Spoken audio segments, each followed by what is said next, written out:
Yo dudes! Welcome to breakfast baked potato. So it might sound like a crazy idea and so what's a breakfast baked potato? This is epic, this is incredible, this is so well worth doing. First step, what you're gonna need is take 2 really big potatoes, because the bigger they are, the bigger the meal is gonna be. Pop them in a baking tray, take a fork, stab them. Just pierce them. Take a generous pinch of salt. We're gonna put some through, and even put some around the sides. By putting it around the sides, what it does is it draws moisture out from the inside and just makes it have a crispier jacket. Next thing, take a little bit of oil. Just cover them a little bit with oil. Just means you're gonna get more of a crispier skin. Just give it a little bit of a rub around. Obviously leave it out if you're trying to go oil free. Preheat the oven, we've gone to 200 degrees. We're gonna pop it in and we're gonna bake them until they're done. It could take 40 minutes, the guts of an hour. Baked potato though is something you can easily have done the night before and have it ready to go, just literally heat it up before you start going.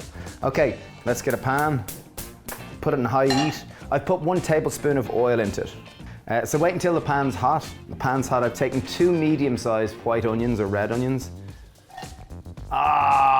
Impatience. Let's just pretend there was a good sizzle. In goes the 2 onions, in goes 2 tablespoons of chopped garlic. Oh, there's a little sizzle, nice. Okay, so what I'm gonna make here is I'm making banger beans. So bangers in Ireland means sausages. Obviously I'm gonna make vegan sausages, but we're gonna make baked beans with sausage in them, which is epic. So we're gonna fry down these onions until they start to go brown, but before that, I have 4 vegan sausages. You'll buy these in any supermarket. I've just thawed them out, chop them into smaller little pieces, and in they go. They're just gonna add a lot more flavor to the whole base of this dish. Okay, so cook them until the onions start to brown, until the sausage just start to develop that little bit of crispiness around the outsides. Okay, time to add in our spices. So I have 2 teaspoons of ground cumin, half a teaspoon of black pepper, half a teaspoon of chili if you like it, and I have 2 teaspoons of salt. Might seem like lots, but this has ended up with loads of delicious potatoes. Just stir that around, just to kind of activate a little bit on the hot pan. Don't worry if it does start to clump here. Okay, time to add a bit of moisture. So we have 1 full jar of passata, that's 680 grams. In it goes. Turn the heat down a little bit. Okay, into that, I have 2 bay leaves. In they go, also known as sweet laurel, and I have 2 tins of barlotti beans, or beans of choice. So you can use whatever you bean. Typically a barlotti bean or a cannellini bean is used in baked beans. I've gone with barlotti, but use whatever type of bean you have. So those tins are 400 gram tins. Now time to add our seasoning, or to bring some balance to the dish. I have 3 tablespoons of tamari, 3 tablespoons of maple syrup, and 3 tablespoons of apple cider vinegar. So that's gonna give the tamari is bringing that umami note, or that kind of nice soya note. The maple syrup and the vinegar are bringing that kind of balance, a bit of acidity and a bit of sweetness. Just give it a good stir, bring the heat down to a low heat and leave it simmer for 5 minutes. So I'm just gonna wilt some spinach. So I got a pan on, get the pan on medium heat, pop it on. I'm gonna pop a little bit of water in it. So this is just a lazy way of wilting, or the way I often do it. Get large leaf spinach. There's about 100 grams of it. I'm just gonna pop it in. What's gonna happen is the water on the bottom is gonna start to evaporate and create a kind of steaming action. So it's gonna be a balance between steaming and a balance between kind of almost semi-sauteing. Just make sure to have a little cup beside you, so once the water's all evaporated, you can just add a little bit more.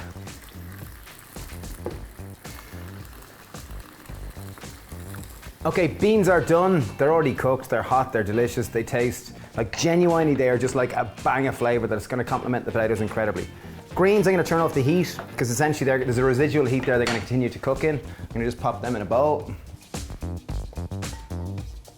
Okay, time to make some quick, simple, delicious hash browns. So we've got 2 baked potatoes, these are epic ones. Grab a knife, and we're gonna chop out the insides.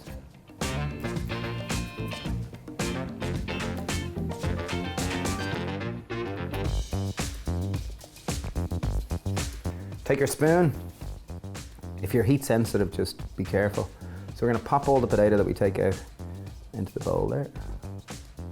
Just scoop out a decent amount. Not too much, because we don't want to lose the structure of our spud, but I want to get a good bit out. Okay, we've taken our filling out from the inside, and we didn't take too much, because if we took too much it would fall apart here, because we do want to keep the structure. Okay, now we're going to make some quick fire simple hash browns. I'm going to turn that middle pan on high heat again, add a generous bit of oil, about 2 tablespoons. In here, so I've taken my spuds, I give them a good mash. Lovely and soft and creamy. These are quite a waxy potato. Again, I'm going to take about 2 tablespoons of oil, or slightly more. I want to make the potato quite waxy so it'll hold its structure together. And add a good generous pinch of salt. And add just again a little pinch of black pepper. I think black pepper goes great with spuds. At this point you can put any herb or anything else that you like to make it a little bit fancy, but don't worry too much. Really mash it together, and you're trying to bring kind of the starch to the surface so you get that nice kind of, you'll see what I mean, this kind of like wispy outside, crispy wispy outside. If you are heat sensitive, just let them cool. If you've kind of hands that are used to heat, get stuck in. So I'm going to roll these into little small shapes.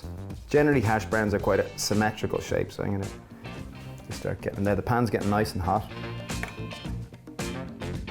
Okay, that's enough. Obviously you can keep the rest and do more, but I just want to keep things moving. Ready, pan is super hot. There is a fair bit of oil, don't worry. This is a hash brown. This is not necessarily for health, but it's for a party. Get them in. We want to make sure to leave them until they start to brown on all sides. So traditionally a hash brown, it's deep fried. Obviously we don't want to do this, so we're shallow frying it and going to keep it moving.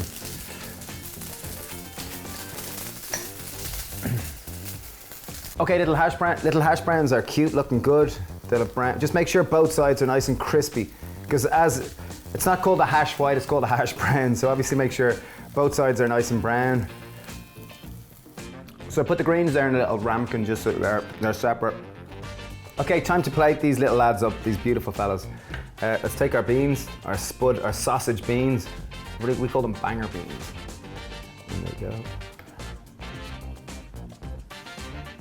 Okay, so fill our sausage beans right up to the top. Get our avocado.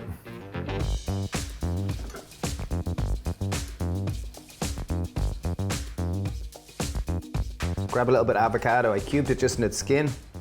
Take a little bit out. Pop it a little bit inside. Because I think the fat from the avocado complements the starch from the potatoes really well. It goes really well with the beans.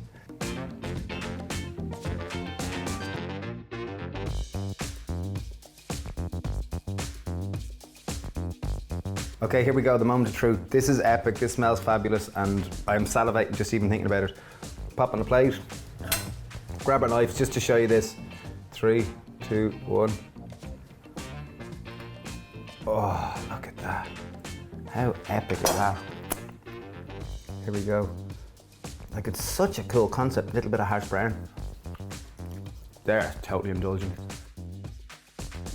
Like, it was just so tasty. Like, if I got that in the morning, any time of day, that's just epic, like so tasty. And a little bit of avocado adds fat to the starch to make it just taste fabulous. Dudes, couldn't recommend this video more. Thanks for watching, please subscribe, please share this with anyone in need of inspiration, and thank you for watching. Cheers!